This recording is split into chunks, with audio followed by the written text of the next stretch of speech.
Terima kasih udah hadir di acara book launching kita hari ini, Lalita. Dengan tema hari ini kita ada talk show Women in Science ya, perempuan hebat di dunia sains.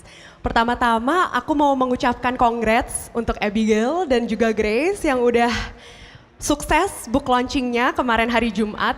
Hari ini saya didampingi, mestinya ada 3 perempuan hebat di dunia sains ya. Tapi maaf sekali Ibu Evi hari ini tidak berhalangan hadir karena Idul Adha. Jadi saya ntar akan bacakan aja sinopsisnya. Makanya sebelum saya memperkenalkan diri, mari kita persilahkan Ibu Riri Fitrisari dan juga Ibu Julie Cendrawan untuk datang ke depan dan join saya di stage ini.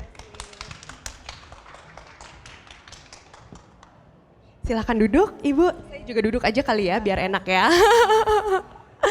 Nah, kalau Ibu Riri Fitrisari ini dengar-dengar adalah profesor, guru besar yang di UI juga ya, dengan lulusan insinyur elektro juga, dan sedangkan Ibu Julie Cindrawan ini adalah pembangun rumah robotika di Indonesia. Aku juga baru ketemu nih hari ini, tapi kayaknya kesannya kenal udah lama banget gitu ya. Tapi untuk kita memulai talk show Women in Science kita hari ini, boleh nggak kita kenalan dulu lebih dalam, apa sih backgroundnya, kesibukannya yang dihadapi sekarang ini, dan juga kenapa memutuskan untuk menjadi include di dalam buku Lalita ini, Bu. Baik, terima kasih Mbak Patricia. Selamat siang ya semuanya. Siang. Saya mengucapkan terima kasih kepada Abigail dan Grace ya yang sudah bekerja keras sepanjang tahun ini, akhirnya tercapai buku yang sangat luar biasa ini, yang bahasanya sangat sederhana dan sebenarnya tujuannya untuk yang muda-muda ya, tapi ternyata yang tua-tua juga senang membacanya. Nama saya Riri Fitrisari, saya guru besar itu profesor ya. Jadi kadang-kadang diartikannya tuh kalau di Google Translate jadi great teacher tuh nggak ada. Kalau di dunia akademis ada asisten profesor, associate profesor, kemudian full profesor. Ya, jadi itu perjalanannya panjang, tapi saya senang ditulis oleh Abigail di sini sebagai computer engineer. Karena memang cita-cita saya waktu itu untuk jadi computer engineer. Mungkin ceritanya panjang, kalau dari ke situ nanti mungkin bisa ditanya sama Mbak Patricia, tapi kerjaan saya adalah mengajar, membimbing, dan meneliti di bidang teknik komputer di Teknik Elektro Universitas Indonesia, dan juga saya menjadi ketua Dewan Juri Indonesia Science Project Olympiad yang asosiasinya dengan Genius Olympiad di New York, di State of University of New York, Oswego. Jadi hubungan saya dengan anak-anak kecil seperti itu. Kemudian yang lainnya kegiatan-kegiatan sehingga ada UI Green Metric Ranking yang meranking universitas di seluruh dunia di bidang keberlanjutan atau sustainability. Mungkin demikian dulu Mbak Patricia. Makasih. Wah, impresif sekali ya. Kayak ini sangat menginspirasi women-women juga yang di Indonesia, yang muda-muda juga untuk suatu hari mungkin menjadi profesor juga ya, Bu ya. Kalau Bu Julie gimana? Boleh tolong diintroduce? Sebelumnya terima kasih sekali dan saya mengucapkan big congratulations buat Grace, buat Abigail. Saya selalu bangga pada anak-anak yang senang menulis. Jadi kalau untuk ikut Project Lalita, saya pikir segalanya tentang menulis akan saya dukung karena saya suka banget membaca juga menulis. So jarang sekali apalagi anak dari luar negeri yang mau take the time untuk menulis dan di saat mereka kuliah. So congratulations once again. Kalau saya sehari-harinya saya memang di bidang finance dan marketing, tapi salah pesan barang back to 14 years ago. Waktu salah pesan barang 1 kontainer dan lucunya lagi saya nggak bisa komputer, ya nggak terlalu jago di komputer. Dan saya melihat semua barang yang saya pesan 1 kontainer semuanya robot, artinya di setiap box ada komputer, gambar komputer. Waktu saya S1 dan S2, skripsi saya bahkan minta izin sama profesor saya untuk menulis tangan. Tidak dengan komputer, because I'm not enjoying computer that much. Jadi waktu saya melihat box-box itu datang, 1 kontainer, saya cukup shock 2 minggu. Papi saya lihat tuh muka saya shock, saya anak yang cukup rajin ya, memang cum laude ya. Jadi dia kalau udah lihat saya diam, dia tahu ada sesuatu yang mengganggu saya jarang diam. Jadi papi saya hanya menasihati, udah nggak usah dipusingin, nggak usah nangis, taruh aja di pabrik barang-barangnya, kamu sudah lakukan lagi kehidupan seperti biasa. Tapi pada saat itu karena saya di gereja juga penyemangat anak-anak muda untuk jangan menyerah gitu ya, jangan give up. Dan anak saya 2 laki-laki, salah satunya Galvin itu ada di sini bersama saya. Saya lagi pikir nanti kalau mereka dewasa dan mereka face the problem, saya nasihatinnya bagaimana, maminya aja menyerah gitu ya, 2 anak laki. So saya bilang Tuhan kasih kekuatan dan aku jalankan karena pada saat itu saya sudah sewa rumah kecil di Muara Karang dan saya sudah beli alat-alatnya, saya jalankan dengan janji 2 tahun saya mau tutup. But end up until today.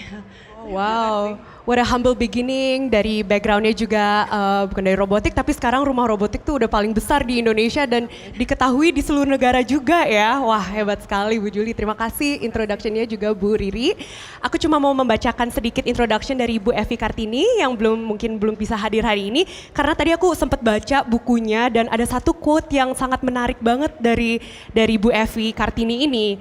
Nah, Bu Evi Kartini ini kalau bisa dibaca di dalam bukunya, beliau adalah ahli nuklir dan penghantar listrik melalui bahan gelas. Dan beliau adalah penemunya. Dan satu quote yang aku suka banget nih dari Ibu Evi, beliau mengatakan bahwa saya ingin diingat sebagai Kartini masa kini. Kalau Ibu Kartini membuat habis gelap terbitlah terang, saya ingin menjadi cahaya itu menjaga agar tetap terang. Wah, menurut saya meskipun hari ini belum beruntung untuk ketemu beliau ya, mungkin semoga suatu hari bisa melihat terang itu seperti gimana gitu ya. Nah, sekarang balik lagi fokus, atau saya perkenalkan diri juga, saya juga kebetulan dari dunia Science and Engineering, jadi saya S1 Kimia di University of California dan S2-nya di Columbia untuk Engineering. Dan aku bahagia banget berkesempatan untuk duduk dengan Bu Riri dan juga Bu Julie pada siang hari ini dan untuk mendengar inspirasi-inspirasi perempuan hebat di Indonesia di dunia Science and Engineering untuk bisa menginspirasi lebih banyak wanita-wanita lagi di sini ya Bu ya. Mungkin pertanyaan aku yang pertama dulu mengenai project Bu Riri dulu mungkin ya. Yang dulunya backgroundnya gimana sih Bu? Kok bisa tiba-tiba jatuh cinta juga dengan computer engineering, computer science? Dan dengar-dengar ada yang green metric itu loh Bu. Mungkin boleh dibahas gimana prosesnya, perjalanannya sampai the green metric itu sekarang sudah diterapkan di universitas-universitas di seluruh negara. Baik, terima kasih Mbak Patricia. Jadi gini, waktu saya SMP itu baru mulai komputer Apple, malah ada yang namanya Banana dulu ya, jadi masih baru. Sinclair awal-awal semuanya. Nah, tuh bapak saya tuh sering kami tinggal di Lombok, bapak saya bertugas di sana dan setiap ke Jakarta tuh selalu bawa oleh-oleh komputer baru selalu. Mulai saat itu saya jatuh cinta karena challenging banget ya, karena setiap itu paketnya selalu ada apa yang harus dikerjakan dan kemudian challenge ke depan yang harus dikembangkan dan kemudian saya membayangkan dan memang yakin bahwa itu akan menjadi pewujudan perubahan. Akhirnya sekarang kita lihat ya industri 4.0 yang mengubah seluruh kehidupan manusia. Jadi ya sejak SMP, SMA saya ngumpulin semua komputer yang setiap keluar gitu ya. Wah, jadi alhamdulillah dapat kesempatan ya. Dan akhirnya saya masuk Teknik Elektro Universitas Indonesia. Kemudian saya ambil master di University of Sheffield di bidang Computer Science dan di Leeds University di bidang Computer Network. Dan kemudian saya kembali ke Indonesia dan kemudian betul-betul mengajar, meneliti dan kemudian melakukan seluruh pengabdian masyarakat itu di bidang teknik komputer, teknik elektro dan saya adalah direktur IT di Universitas Indonesia. Jadi sampai sekarang saya ikut memastikan bahwa perubahan dengan menggunakan teknologi ini ternyata dapat menjadi enabler bagi semua orang untuk mengempower dirinya. Sekarang kan nggak ada lagi, seluruh sumber informasi ada, tersedia. Tidak ada yang disembunyikan dan tergantung bagaimana kita mau inginnya jadi apa. Ya jadi kalau siapa namanya adik kecil sayang? Keponakan saya itu namanya Farel. Misalnya Farel mau jadi apa, lihat robot, ya mau bikin apa, semuanya nggak ada rahasia bisa dicari. Dan siapa orang lain yang melakukan itu juga bisa dicari gitu ya. Semuanya tidak ada rahasia, jadi malah semuanya tuh ingin langsung disitasi siapa, bicara apa, kapan, dan dia langsung namanya ada sebagai supporternya, untuk jadi referensi. Itulah yang akan menjadi pengembangan reputasinya. Jadi dari sana kemudian saya waktu itu ditugaskan oleh Rektor UI untuk membuat sebuah ranking universitas di seluruh dunia yang kemudian dinamakan Universitas Indonesia Green Metric Ranking yang memeringkat seluruh universitas di seluruh dunia, dan sekarang ada 819 universitas dari 81 negara yang menjadi anggota. Sehingga alhamdulillah sekarang saya setiap 2 minggu tuh selalu ada undangan dari berbagai negara. 2 minggu lagi tuh ada di Peru, kemudian seluruh universitas di Peru akan kumpul, dan kemudian kami sebagai pembicaranya selama 1 hari, dan kemudian 2 minggunya lagi itu di Ekuador, kemudian 2 minggunya lagi di Tunisia. Jadi sudah ada jadwalnya ya, jadi kita yang menjadi pengembang dari sistem itu. Artinya di Indonesia pun kita berada, kita bisa jadi model, bisa jadi membuat sistem, dan bisa membuat standar. Jadi itulah makanya saya senang sekali bicara dengan Abigail dan Grace dan Patricia hari ini yang bisa menjadi manusia-manusia dunia, tapi kemudian tahu bahwa bagaimana kita bisa mengembangkan Indonesia ke depan. Wah, impresif sekali ya. Boleh tepuk tangan dulu untuk Green Metric-nya. Kalau nggak salah juga sekolah saya juga, pokoknya semua sekolah di seluruh dunia itu, kuliah-kuliah, universitas, semua udah ada Green Metric-nya ya Bu ya, benar ya. Terus aku juga dapat contekan nih di sini, kalau Ibu tuh Senior Member of Institute Electronics dan juga Electrical Engineering, di mana cuma 8% insinyur teknik di seluruh dunia mendapatkan gelar itu ya Bu ya. Mungkin satu pertanyaan lagi untuk Bu Riri sebelum kita ke Bu Juli, apakah challenges-nya untuk menjadi wanita di bidang-bidang elektro ini? Ya, kebetulan tadi hubungan dengan IEEE, saya juga koordinator Women in Engineering di IEEE Indonesia. Tugasnya ya sama sebenarnya, empower girls and women untuk embrace networking dan membentuk kemampuan di bidang teknologi ini. Ya, jadi kita juga mengharapkan lebih banyak lagi girls yang tertarik untuk masuk ke bidang engineering. Tadi pertanyaannya apa Mbak? Lupa. Challenges mungkin kalau wanita challenges-nya rasanya nggak ada ya. Wah, berarti emang women bisa ya, semua wanita perempuan bisa hebat di dunia sains. Iya. Tapi perlu keberuntungan, karena perlu didukung oleh ayahnya, oleh suaminya, oleh anaknya gitu ya. Dan mudah-mudahan semua bapak-bapak yang dengar di sini juga, semua suami-suami juga mendukung, karena harus saling mengempower. Ya, aku setuju banget sih, karena menurut aku tuh women empowerment tuh nggak hanya satu pihak untuk women untuk mau terus maju, tapi harus ada juga kesadaran dari mungkin dari men empower untuk empower women-women yang ada di sekitarnya mereka juga. Makasih Bu Riri. Sekarang kita mau ke Bu Juli. Tadi aku dengar background Bu Juli itu sebenarnya MBA, finance ya Bu ya.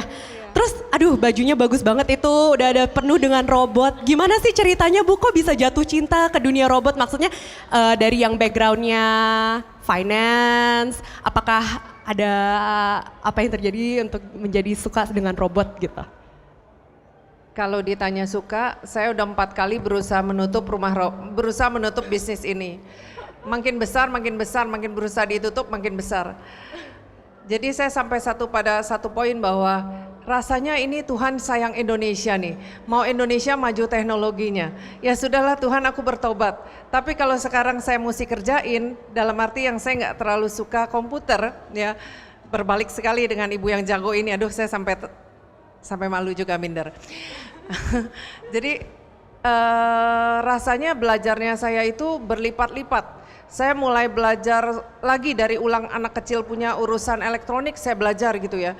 Waktu saya harus mendirikan sekolah ini, saya decide untuk saya nggak stop, saya decide 2 tahun lagi setelah selesai kontrak rumah ini aku stop gitu ya, tapi 2 tahun saya rajin belajar elektronik dan semua. Dan di situ saya decide untuk, saya mau bikin buku. Saya dikasih, karena saya mengirim 1 kontainer, saya langsung dapat license menjual di Indonesia. Tapi tidak saya lakukan karena misi saya hanya menutup rumah robot kursus ini gitu ya. Jadi saya nggak jualan barang, saya rajin buat kurikulum. Nah, puji Tuhan kalau sampai sekarang kurikulumnya akhirnya sudah jadi juga, dan jadi untuk tingkat TK sampai SMA, SMK, lalu juga untuk anak kebutuhan khusus saya sudah bikin dari, kalau kebutuhan khusus nggak ada TK, jadi cuma SD, SMP, SMA ya. Jadi itu juga sudah di-challenge sama ASEAN. ASEAN datang men-challenge kita punya kurikulum matematik, bahasa Inggris semuanya, dan came out robotik juga di-challenge, jadi lumayan 3 bulan ini membuat itu kurikulum, so itu juga sudah terjadi. Itu kisahnya. Kalau ditanya soal finance dan marketing, akhirnya harus ke bidang yang bukan hanya tidak bisa, tapi I don't like it so much, saya nggak suka banget gitu ya, but harus menyukai dan harus membuat itu, saya rasa berhasil ya. Nah, artinya yang kita butuhkan hanya rajin dan kemauan sih. Dan availability, kalau bahasa Inggrisnya apakah kita bersedia, tangannya apakah terbuka, itu aja. Jadi makin besar saya belajar ternyata lebih susah menutup satu pintu bila Tuhan yang sudah membuka. Itu lebih susah daripada bisnis yang tidak berhasil kita tutup, itu gampang. Tapi membuat satu bisnis sudah besar dan berusaha nutup banget sampai 4 kali. Murid saya ingat ada 1000, guru saya 4 bulan, saya udah kasih orang, balik lagi gitu. Jadi saya bingung juga ini gimana nutupnya ya. Tapi sekarang ini enggak, dengan bukanya rumah robot yang kedua, saya berkomitmen untuk menjalankan ini tetap buat Indonesia. Dan terjadi minggu ini tanggal 18 Agustus saya diminta oleh Ibu Panglima untuk kita mendeklarasikan TK 4.0. Ya, jadi TK kalau kita tidak sempat lagi Indonesia membeli begitu banyak barang robotik yang sangat mahal dan mengulang segala proses, kita mulai di TK dengan segala karakternya, dengan segala CPU yang masih kosong dari PAUD ya, kita didik mereka. Jadi 18 Agustus ini nanti seru banget, ada anak-anaknya pakai baju seragam kasat gitu ya, Angkatan Darat, Angkatan Laut. Kita berkomitmen Indonesia nanti jadi punya engineer. Kalau sekarang kita lihat Indonesia berbudaya sekali, orangnya sopan santun, terkenal di dunia. Kedua, kita lihat Indonesia kaya banget. Apa sih yang Indonesia nggak punya? Budaya keren gitu ya, pulaunya keren, nggak usah dihias, udah jadi tempat wisata. Tinggal kita menuju Indonesia emas, yaitu Indonesia harus membangun. Indonesia harus bisa, provinsi-provinsi yang tertinggal harus dibangun. Nah itu mimpi kita semua 30 tahun lagi banyak. Kalau kemarin kita berkumpul ya dengan Sylvia Halim dan semua, kita bermimpi Indonesia punya engineer yang membangun Indonesia dan stay in Indonesia gitu ya, love the Indonesia.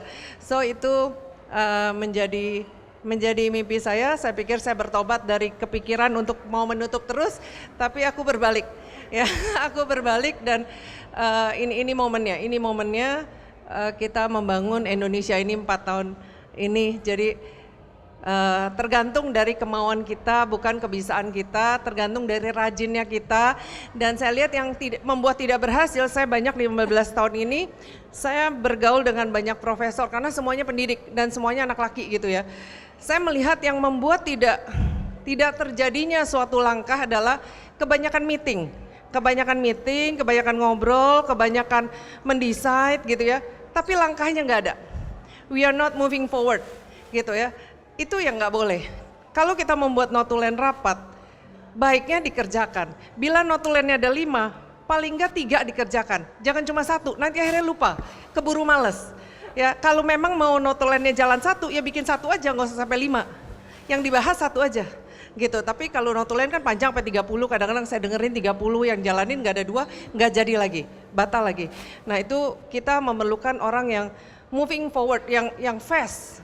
Don't move too slow gitu ya, nggak baik juga memang terlalu cepat, tapi rasanya nggak baik juga kalau kita terlalu lambat, bersantai-santai, akhirnya momentumnya hilang. Bukan soal lambatnya, tapi momentumnya hilang. Itu aja sih. Jadi anak-anak muda yang ada di sini, yang saya percaya pasti Abigail sama Grace pasti di Instagram keren banget deh, pasti diberitakan mana-mana. Yuk kita bergerak dengan availability. Kalau Tuhan jadi bukan soal kita mau jadi apa ya, bukan. Tapi destiny hidup kita apa ya. Yang Tuhan sudah tentukan kita harus kerjakan tuh apa. Ya nurut aja deh, jangan sampai kayak saya ya, muter-muter 15 tahun harus bangun rumah robot juga. So terima kasih. Wah, boleh dong tepuk tangan dulu untuk Bu Julie ya.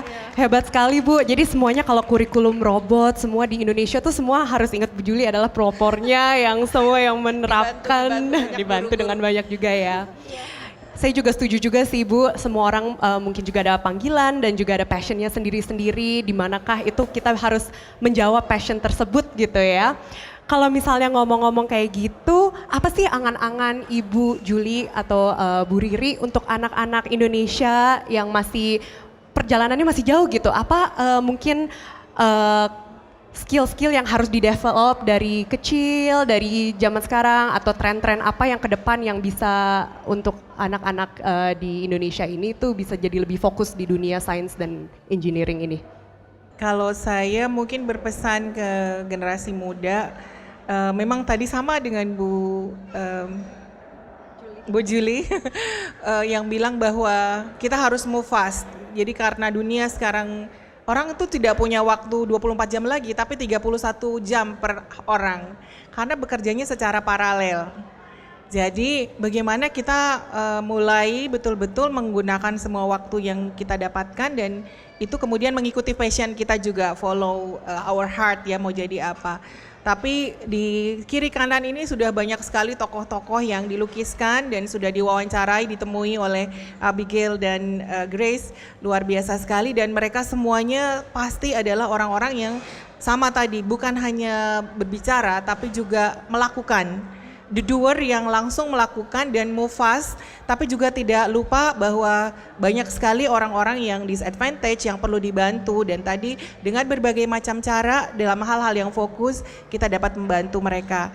Jadi kalau saya dikatakan pesannya apa kepada generasi muda, follow your heart and be quick ya. Jadi concentrate konsentrasi pada apa yang kita ditugaskan pada kita dan kemudian kira-kira punya bayangan, punya inovasi ke depan kira-kira apa sih yang bisa akan terjadi di dunia ini karena setiap masa itu ada perubahannya, ada waktunya yang mungkin berbeda ya sehingga tadi ternyata contohnya buku ini saja semua orang mungkin pikir bahwa mereka bisa menuliskan tapi untuk mengarrange semua ilustratornya berbeda-beda gitu ya kemudian betul-betul mencerminkan orangnya itu perlu sesuatu yang direncanakan dan perlu the doer dan leadership di berbagai bidang. Saya lihat itu Om Handri ya. Apa kabar Om Handri? Itu teman saya dan beliau adalah gak ada yang kenal ya. Beliau presiden direktur apa sih perusahaannya? Come on Om, Elektro. Beliau adalah dosen mahasiswa berprestasi nasional tahun 92. Tepuk tangan dulu buat Mbak Andri Satriago. Iya, tahu kan? Apa sih perusahaannya? Nih lihat nih kalau orang dari kampus kayak gini nih. Hah? Yang keras dong Om. Di General Electric Indonesia. Siapa yang nggak tahu GE ya? Siapa yang nggak tahu GE? Maklum aja kita yang Cooper. Tapi beliau sumber infrastruktur. Nah kalau di sini yang wanita semuanya dilihatkan ya. Jadi nanti boleh diwawancara beliau. Beliau datang ke sini tuh udah luar biasa banget loh. Iya susah. Teman saya banget soalnya. Jadi kalau kita lihat ya ke depan itu memang kita sangat memerlukan orang-orang yang sama seperti Pak Handri Satriago ini dan semuanya bisa jadi contoh ya bahwa dengan keterbatasan apapun yang kita miliki ada suatu celah di mana kita dapat memberikan kontribusi bagi dunia dan mudah-mudahan anak-anak muda Indonesia dapat melihat peluang itu, dapat melihat celah di mana dia dapat mengkontribusikan dirinya.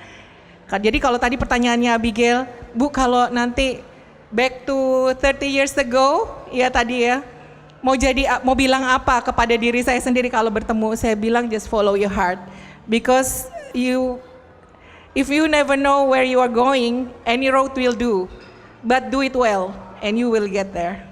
Wow, sangat bijak banget dan mungkin itu apa yang Abigail dan Grace juga lakukan ya, follow your heart sampai this happen gitu, the book launch of Lalita. Terima kasih loh Grace dan Abigail juga yang udah, karena di balik semua perempuan hebat itu ada dua perempuan yang hebat juga yang memberikan bawa cerita itu ke wanita-wanita lain yang di Indonesia juga ya Bu ya, dan yang tadi Ibu udah bilang gitu, dan everything needs focus dan juga komitmen, resilience sampai hari ini terjadi. Wah hebat banget.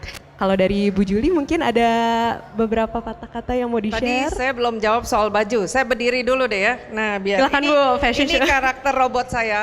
Ini juga karakter robot saya. Wah, di belakang Kenapa masih ada saya ternyata. bikin baju? Karena latar belakang papa saya tuh tekstil. Sebenarnya harusnya saya jualan tekstil, tapi karena keburu pesen robot salah, jadi harus jualan robot.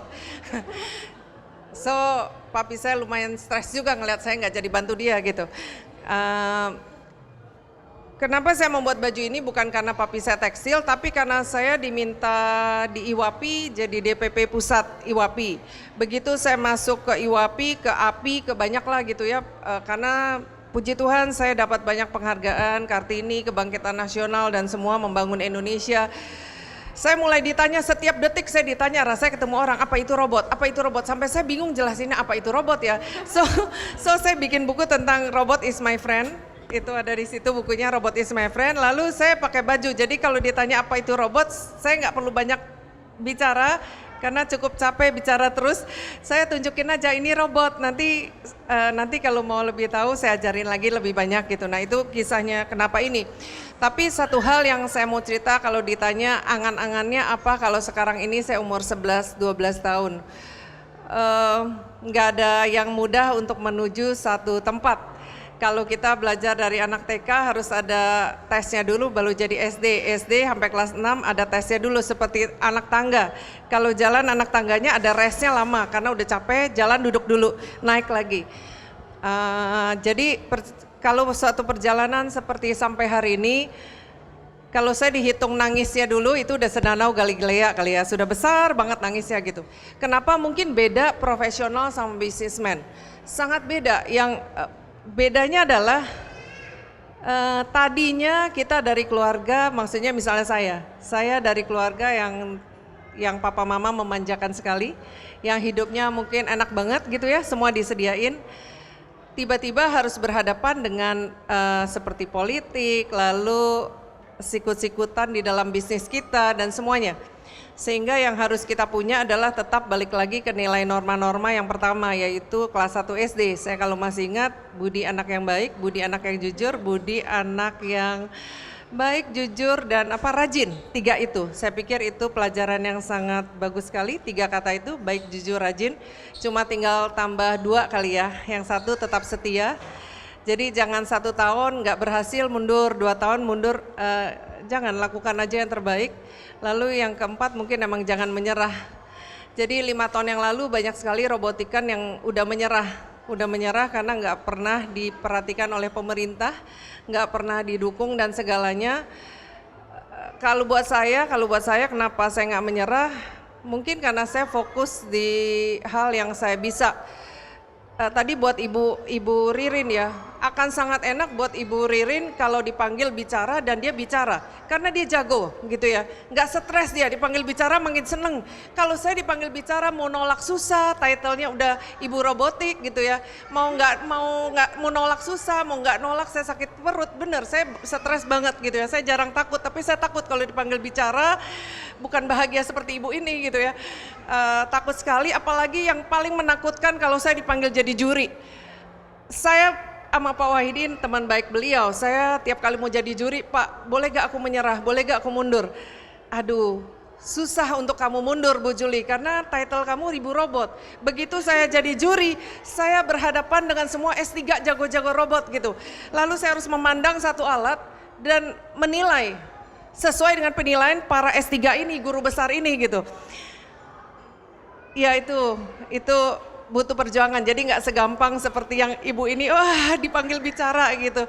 So mungkin bagi para anak muda di sini akan menghadapi challenge yang sama di masa depan di hidup kalian. Jangan menyerah seperti ibu tadi bilang, lakukan aja yang bagus dan terbaik mungkin. Saat kita nggak tahu, aku pilih yang mana Tuhan, ambil apa tidak, bicara apa tidak. Ambillah pilihan yang lebih banyak berguna bagi orang, jangan berguna buat kita. Kalau saya harus memilih berguna buat saya, mungkin aduh enakan tidur deh, udah gak stres, gak sakit perut gitu ya, gak tangan dingin gitu.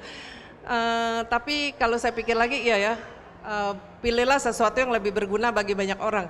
Sehingga pilihan itu rasanya tidak pernah salah. Buat yang terbaik dan lebih banyak berguna bagi banyak orang. So anak-anak muda, do your best. Thank you. Wow, terima kasih pengalaman-pengalaman, sharing pengalaman dan semuanya yang hasil kerja itu udah sangat mengimpactful di Indonesia juga ya Bu ya. Kalau aku boleh nanya nih, ada nggak dari semua tantangan-tantangan yang kalian sudah berhasil melalui, ada nggak satu yang paling berkesan gitu yang bisa kita belajar semua dari audience di sini juga, kita bisa belajar dari lesson learn.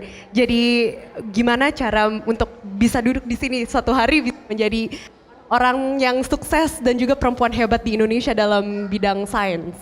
Jadi kayak mungkin satu life experience gitu dalam perjalanan sejauh ini dan ada lesson learn yang bisa sharing juga gitu ke kita-kita semua. Apa ya? Yang lucu juga boleh, yang sedih juga boleh. Spesifiknya apa ya? Mungkin dalam perjalanan Ibu keluar mungkin challenges mungkin yang apalagi di Amerika atau di luar negeri, susah nggak? Iya. Mungkin kalau bercerita tentang pencapaian setiap hari, sekarang itu sebenarnya yang paling capek adalah pergi ke airport. Sekarang kalau pergi ke Terminal 3 itu pagi-pagi jam 5 harus ke pintu 26 misalnya, itu lumayan tuh pagi-pagi. That happens ya, kalau tadi perlu 30 jam sehari, you have to travel so many places. Mungkin ke depan menyenangkan sih, karena saya suka perjalanan, karena setiap saya bergerak itu sepertinya saya meninggalkan sesuatu yang sudah selesai di belakang. Tapi kita tahu bahwa di depan itu selalu ada target yang harus kita capai dan badan kita harus kuat ya. Kemudian kita harus selalu semangat dan itu harus semua orang harus punya motivasi seperti itu. Dia sudah fully aware dan siap untuk memberikan sesuatu kontribusi karena dalam posisi apapun kita adalah sesuatu yang dapat melengkapi. Nah, apakah itu kita akan di depan, di belakang, kapan kita jadi leader, jadi follower, semuanya sama-sama penting.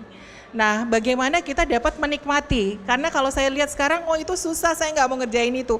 Padahal seseorang tinggal suksesnya tuh tinggal sebentar lagi aja. Dia kalau tahan, dia pasti akan mencapai keberhasilan selanjutnya. Cuman ya udah deh ujiannya udah banyak banget, saya nggak mau ikut ujian lagi misalnya.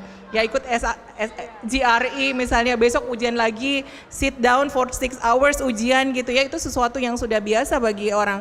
Kita lihat Susi Susanti kalau nggak latihan 24 jam sehari, ya pasti nggak bisa menang. Ya semua orang kalau nggak mengerjakan latihan matematika untuk mencapai the next step lagi, dia tidak akan bisa mencapai kompetensi itu. Kalau dia mau mengerjakan S3, kalau tidak betul-betul menjawab semuanya, semua review yang dilakukan dari jurnal dari seluruh dunia yang menyatakan bahwa yang ini salah, pernyataan ini salah, semuanya berbagai tantangan harus dialami. Jadi kalau saya pikir dari semua tantangan yang sudah dilewati, kalau kita sedang mengalami kesulitan, yang paling penting adalah tidak pernah menyerah. Karena kalau kita kerjakan dan kita sukses, disitulah kita akan dapat merasakan poin. Tapi kalau sudah terlalu banyak juga, ya sudah lupa juga ya. Tapi kalau pada saat dilalui kita harus bersyukur, harus celebrate. Dan hari ini saya mengucapkan selamat karena ini celebration buat Grace dan Abigail. Selamat ya Grace dan Abigail. Tepuk tangan dulu Bapak Ibu, mereka luar biasa. Iya. Saya rasa kalau saya itu aja Mbak, kalau pencapaian mungkin bisa di Google ya. Maksudnya mungkin yang paling membahagiakan sih waktu 2 tahun lalu saya dapat honorary professorship dari Kazakhstan Agricultural University Kazanau. Itu yang lucunya gini Bapak Ibu, jadi saya dikasih makan, ini semua rektor-rektor, terus dikasih makan. Terus dikasih apa? Dikasih 1 kepala kambing. 1 kepala kambing yang dimasak, ditaruh di meja. Buat saya sendiri, yang lain cuma potongan-potongan. Kemudian ada telinganya di situ, masih ada telinganya. Jadi saya itu kayak upacara, saya diminta memotong telinganya dan memberikan telinga itu kepada salah satu generasi muda. Artinya apa? Bahwa yang muda itu perlu untuk mendengar bagi siapa yang sudah melaluinya. Wow, itu mungkin culture-nya dia, tapi culture Indonesia juga banyak yang seperti itu. Yeah, but I think it's a very beautiful message ya Bu ya dari itu. Mungkin ya, jadi kita harus banyak mendengar. Iya. Jadi untuk wrap up, mungkin Bu Juli juga bisa sharing sedikit terakhir, terus kita bisa open to the audience kalau ada yang mau burning questions, ada yang mau nanya, silahkan siapkan pertanyaannya. Menurut saya untuk kita tidak menyerah adalah, kan nggak mungkin kita nggak menyerah, kita masih manusia ya. Kalau gagal terus dijahatin terus, kayaknya disebuat sedih terus, bodoh amat lah gitu, aku menyerah aja gitu ya. Tapi satu hal yang bikin kita nggak menyerah, mungkin kita harus menjaga hati kita, punya 9 hati katanya.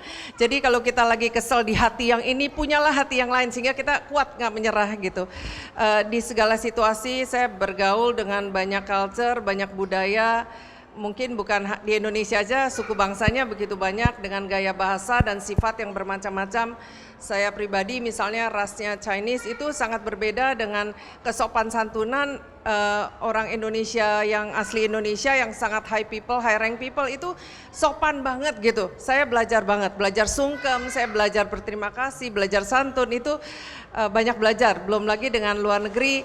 Kalau diundang bicara, diundang untuk ikut adat istiadat, mereka punya franchisee dan semua itu juga saya harus banyak belajar. Jadi hatinya harus banyak, rasanya kita hidup kan memang banyak egoisnya ya, tapi telan ludah lagi, humblekan hati dan pakai hati yang lain gitu, sehingga kita tidak gampang menyerah. Itu mungkin satu hal.